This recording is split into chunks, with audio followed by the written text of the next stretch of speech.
Grand Siberia. Di awal cerita, sebuah transaksi terjadi antara Serena dengan Mr. Void. Dengan uang sebanyak itu, Serena hanya ingin membeli sebuah box, yang di sini kita tidak diperlihatkan apa yang ada di dalam box tersebut. Lalu film langsung berpindah ke kediamannya Mr. Void, di mana di sana sedang diadakan jamuan pesta.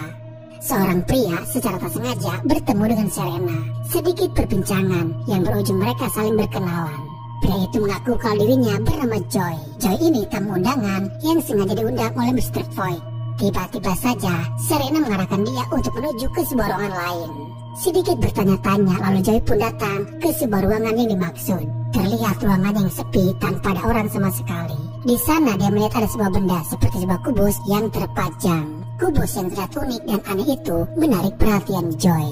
Tak lama, Mr. Void pun datang.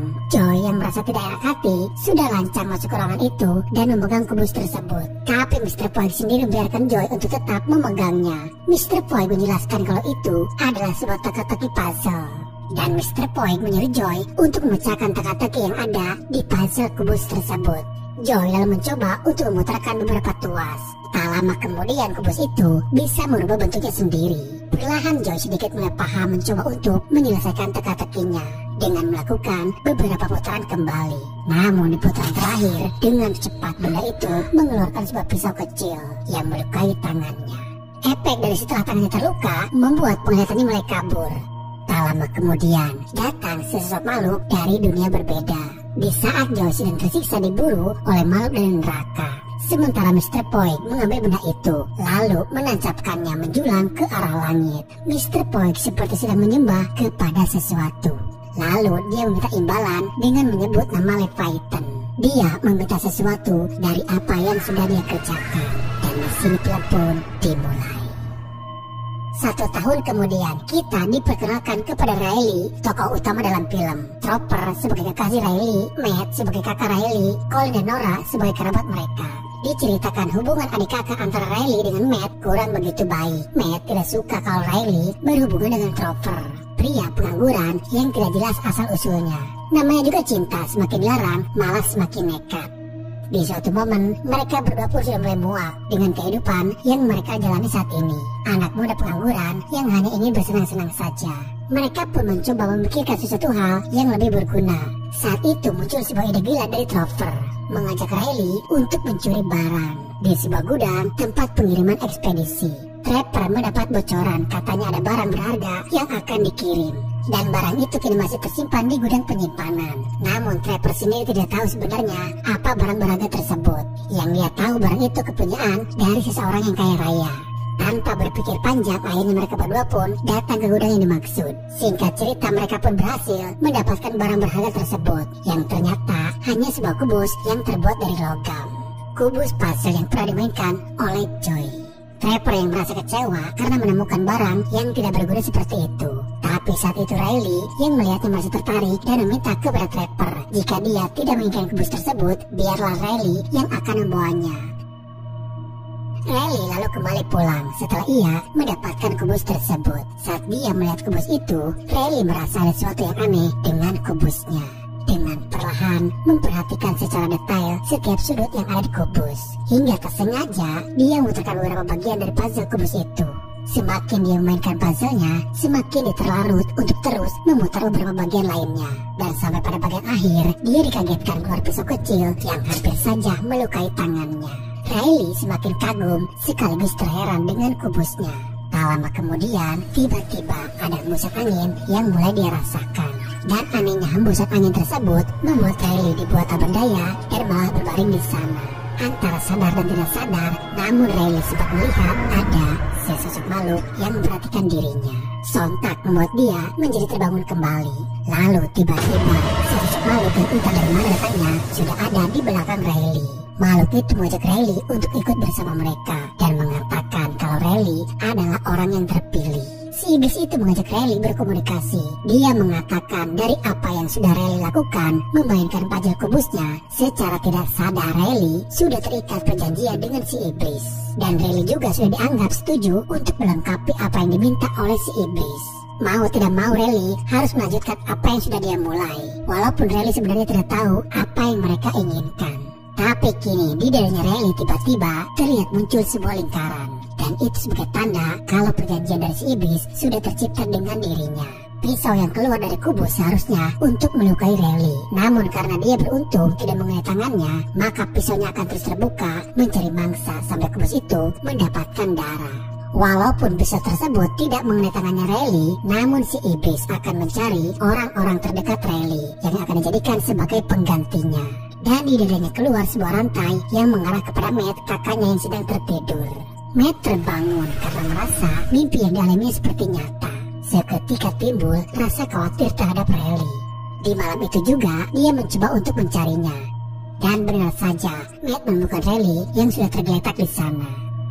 Saat dia akan membantu, Matt malah mengambil kubus yang dipegang oleh Riley. Dan seketika pisau itu keluar dan langsung melukai tangan Matt. Awalnya Matt belum merasakan apa-apa dan mencoba membawa Riley pergi dari sana.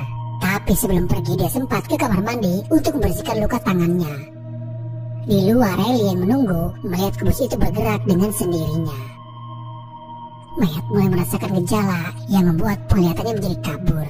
Dan tak lama kemudian ruangan itu kini berubah seperti membuka sebuah portal menuju ke dunia lain. Lalu terdengar teriakan Matt dari dalam kamar mandi. Setiap nyawa yang sudah diambil, kubus itu akan merubah bentuknya sendiri. Keadaan menjadi aneh dan tak masuk di akal. Riley yang mencari Matt ke dalam, namun dia sama sekali tidak menemukan keberadaannya. Beberapa saat kemudian polisi datang, namun anehnya pihak polisi pun tidak menemukan jejaknya Matt. Dengan kejadian yang menimpa kepada dirinya membuat Riley menjadi gila. Teman-teman yang lainnya pun tidak ada yang percaya saat Riley mencoba menceritakan apa yang sudah dia alami. Lalu akhirnya dia kembali untuk menemui Trevor. Dia mencoba menceritakan kepada Trevor soal kubus tersebut. Trevor pun sama, karena semua apa yang dikatakan Riley tidak masuk di akal. Tapi Trevor sebagai kekasihnya lebih fleksibel mencoba akan memahami dan mencari tahu asal muasal kubus tersebut. Dari petunjuk yang ada mengarahkan mereka untuk menemui seorang wanita yang kini dia sedang dirawat di rumah sakit. Wanita itu tak lain adalah Serena yang di awal film bertemu dengan Mr. Foy. Menurut info dari alamat pengiriman, kubus itu atas nama Serena. Serena pun merasa terheran kenapa Riley dan Trevor bisa tahu tentang kubus tersebut. Serena sempat menyinggung nama Roland Foy karena kubus tersebut berasal darinya. Lalu Riley memperlihatkan kubus itu kepada Serena. Melihat kubusnya yang sudah berubah dari bentuk awalnya, dia tahu kalau kubus itu sudah terkonfigurasi dari bentuk awalnya. Namun saat itu sempat terjadi rebutan di antara mereka berdua hingga kubus itu mengeluarkan pisaunya dan mengenai tangannya Serena. Takut terjadi sesuatu hal yang lainnya, Riley pun lalu segera pergi dari sana. Selang beberapa saat, Serena pun mengalami hal yang sama. Ruangan yang tiba-tiba berubah dan dia didatangi iblis kiriman dari neraka.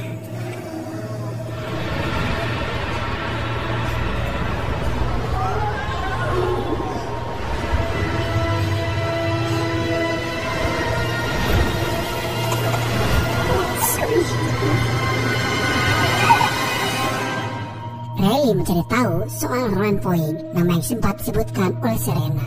Mr. Foy adalah seorang kaya raya. Ada beberapa kejanggalan yang terjadi kepada dirinya. Mr. Foy dinyatakan hilang beberapa tahun yang lalu dan tak ada satu orang pun yang tahu keberadaannya sekarang. Sesaat dia sempat melihat kubus itu yang sudah merubah bentuknya kembali, menandakan kalau kubus itu sudah terkonfigurasi karena kematian Serena. Sempat terjadi pertengkaran antara dia dengan Trevor. Trevor yang dibuat jadi gila karena teori-teori dari kubus yang tidak masuk di akal. Dia juga sempat ingin membuang kubusnya, namun Riley merebutnya kembali.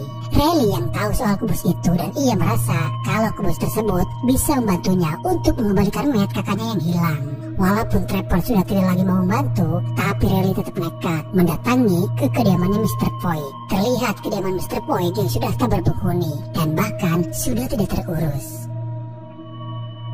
Sesampainya di dalam, Riley melihat ada sebuah panel. Ada beberapa tombol untuk menyalakan lampu di sana. Ada juga tombol lainnya untuk menutup pintu yang terbuat dari logam. Dari pencarian dia untuk mencari tahu soal kubus itu, Riley menemukan sebuah buku yang menjelaskan tentang kubus. Setiap kubus itu berubah bentuk, ternyata mempunyai beberapa arti. Bentuk awal artinya kehidupan, bentuk kedua pengetahuan, bentuk ketiga cinta, bentuk keempat sensasional, bentuk keenam kebangkitan, dan yang terakhir adalah bentuk kekuatan. Beberapa saat kemudian ternyata Trevor, Colin, dan Nora datang menyusul. Mereka khawatir dengan keadaan Riley, walaupun yang lainnya tidak sepenuhnya percaya dengan apa yang sedang dicari oleh Riley. Tapi mereka berusaha untuk memahaminya. Sementara di lain sisi, Trapper dan Nora yang berada di ruangan lain. Tak sengaja, Nora menekan sebuah tombol yang ada di balik meja. Ternyata tombol itu membuka sebuah pintu rahasia. Riley mencoba menjelaskan kepada Colin kalau kubus itu mempunyai 6 sisi dan 6 konfigurasi. Dan kini tinggal 3 konfigurasi lagi yang tersisa. Dikatakan di buku itu bahwa bagi siapa saja yang memiliki konfigurasi akhir, maka orang tersebut akan diberikan jalan ke dimensi yang lebih tinggi, yaitu menuju menjadi pendamping Tuhan. Tak hanya itu, orang itu juga akan diberikan pilihan untuk memilih satu di antara 6 pilihan yang ada: kehidupan, pengetahuan, cinta, sensasional, kebangkitan, dan kekuatan. Tentu di sini Riley memilih kebangkitan jika dia berhasil menyelesaikan 3 konfigurasi yang tersisa, karena tujuannya hanya untuk mengembalikan Matt, kakaknya yang hilang. Namun saat dia akan memperlihatkan kubus itu kepada Colin, ternyata kubusnya yang sudah menghilang. Sementara Nora malah masuk ke pintu yang tadi terbuka. Tiba-tiba saja pintunya yang tertutup dan terkunci dengan sendirinya. Mereka tak sadar kalau Mr. Poig selama ini bersembunyi di sana. Diam-diam Mr. Poig mengambil kubus itu dari Riley, lalu menancapkannya ke tubuh Nora. Nora yang terus berlari akhirnya bisa keluar dan menuju ke sebuah ruangan lain. Riley yang tahu akan terjadi sesuatu kepada Nora, lalu dia meminta kepada mereka untuk segera pergi dari sana.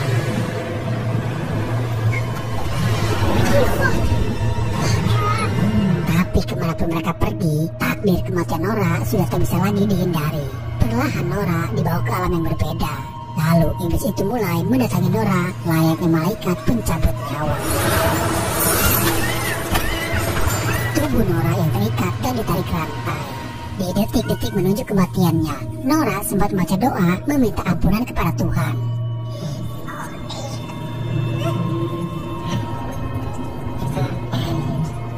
Dan perlahan si iblis mulai menyiksa Nora, menyuntikkan jarum-jarum yang ada di kepalanya.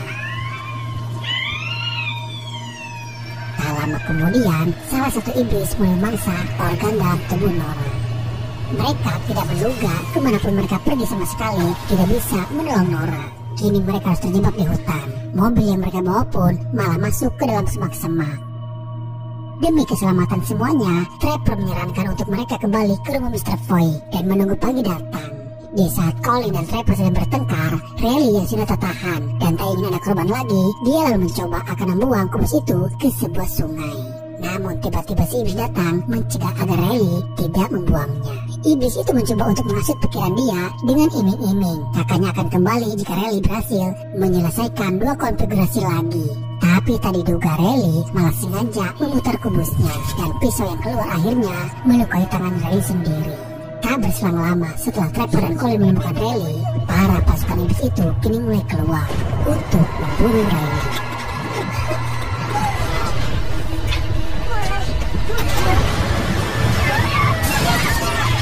Tapi untung saja dari pintu gerbang itu menghalangi si iblis yang akan mengambil Riley. Trapper yang sempat melawan si iblis, namun dia yang malah terkena gigitan dari si iblis. Di saat itu juga Riley menunjukkan pisau yang ada di kubus ke tubuh si iblis yang menyerang mereka. Dan ternyata si iblis itu pun tak luput dari hukuman. Riley yang harusnya terpilih, tapi keadaan menjadi berubah tertukar dengan si iblis. Dan kini tinggal 1 konfigurasi lagi untuk menyelesaikan teka-tekinya. Lalu mereka bertiga bergegas untuk segera masuk ke kediamannya Mr. Foy. Setelah mereka berhasil menutup pintu gerbang, ternyata pasukan iblis tidak bisa membuka pintunya karena pintu gerbang itu terbuat dari logam. Sedikit informasi kalau para iblis tidak bisa membuka pintu yang terbuat dari logam. Mr. Foy memang sengaja mendesain rumahnya untuk menghindari dari serangan si iblis. Setelah mereka mengobati lukanya Trapper dan membiarkan Trapper untuk tertidur. Namun tak diduga, ternyata Trapper sendiri adalah orang suruhan dari Mr. Foy. Semuanya ini sudah menjadi bagian dari rencana mereka. Trapper dibayar mahal untuk menyusun semua rencana ini. Dan Mr. Foy sendiri masih hidup dengan tubuhnya digerakkan oleh sebuah mesin. Dia meminta kepada Mr. Foy untuk bersabar karena kubus itu hanya tinggal 1 konfigurasi lagi.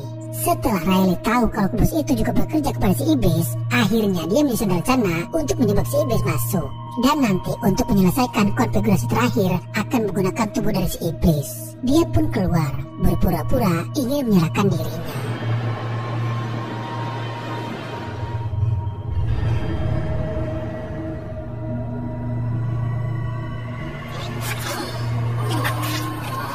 Di saat si iblis mulai mendekat, perlahan dia pun kembali masuk. Dan akhirnya salah satu iblis berhasil masuk ke dalam perangkap. Namun tiba-tiba si iblis tersadar dan berontak mulai mengejar Riley. Sayang, Riley malah sengaja menjatuhkan kubus itu, sementara dia terkunci di ruangan lain. Padahal Trapper sudah berhasil menjepit si iblis dengan pintu gerbangnya. Dan saat Colin yang akan mengambil kubus yang tadi terjatuh, namun kubusnya yang sudah tidak ada. Dan ternyata kubus itu sudah diambil oleh Mr. Void. Lalu menusukkan pisau yang ada di kubus itu ke tubuhnya Colin. Dan di sini akhirnya Riley tahu kalau Trapper adalah orang suruhan Mr. Void. Trapper sengaja mengajak Riley mencari kubus itu dan membiarkan Riley memilikinya. Terungkap fakta bahwa dulu sebenarnya Mr. Void sendiri sudah menyelesaikan 6 konfigurasinya. Namun saat itu dia salah dalam memilih pilihan yang ditawarkan. Dia memilih sensasional, namun ternyata sensasional yang diberikan si iblis tidak sesuai harapan. Mr. Void harus hidup dengan mesin ada dalam tubuhnya. Sejak saat itu dia menyusun rencana kembali untuk mendapatkan konfigurasi ke-6 agar dia bisa memilih kembali untuk mengakhiri penderitaannya. Mr. Void juga mengatakan kepada Riley kalau semuanya ini adalah sebuah jebakan dari si iblis. Mr. Void sudah tidak peduli dengan hadiah yang dijanjikan oleh si iblis karena semuanya itu hanyalah tipu daya dari si iblis. Tak lama kemudian kubus itu sudah mulai berubah bentuk menuju konfigurasi terakhirnya. Mr. Void meminta kepada Trapper membuka gerbangnya agar iblis itu bisa masuk. Riley meminta kepada Colin untuk segera pergi menghindar sebelum iblis itu datang. Tak lama kemudian terlihat dari langit portal menuju ke dimensi lain sudah mulai mendekat. Tinggal hanya menunggu iblis itu mengambil jiwanya Colin.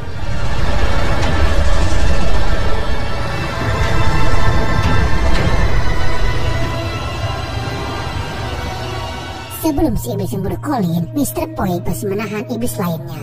Sementara Riley diam-diam keluar melalui celah dari kaki iblis yang terjepit, lalu mengambil kubus tersebut dan mencari keberadaan Colin. Dia juga sempat membuka gerbang itu agar si iblis bisa masuk. Si iblis yang kini sudah mendapatkan Colin. Namun saat itu Riley datang mengatakan kepada si iblis Colin bukan orang yang terpilih. Dan sebagai pengganti untuk kesempatan para iblis, Riley memilih Trapper untuk diambil oleh si iblis.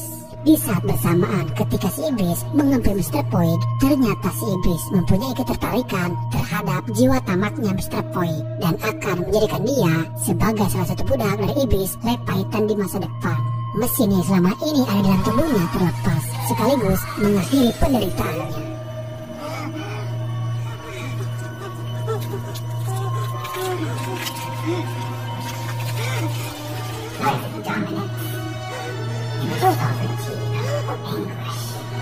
Dan tak lama kemudian tubuh Mr. Void pun dibawa ke langit.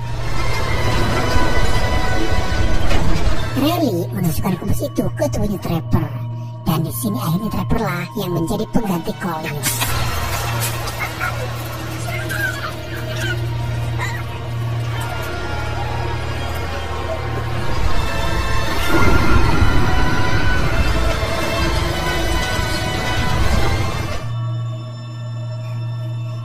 Setelah semuanya selesai, Riley berhasil mendapatkan konfigurasi ke-6-nya.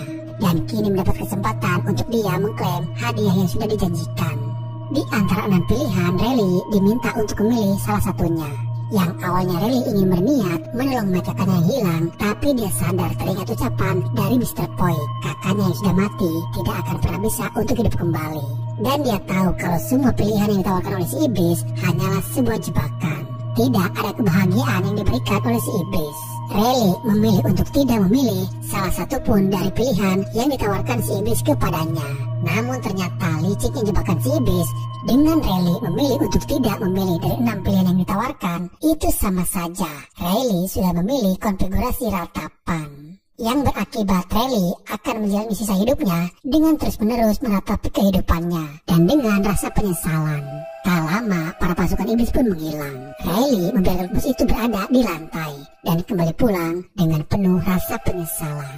Ratapan itu sudah mulai dia rasakan. Tak pernah sedikit pun dia merasa lega dengan masih diberikan kesempatan dari kejadian yang menimpa kepada dirinya.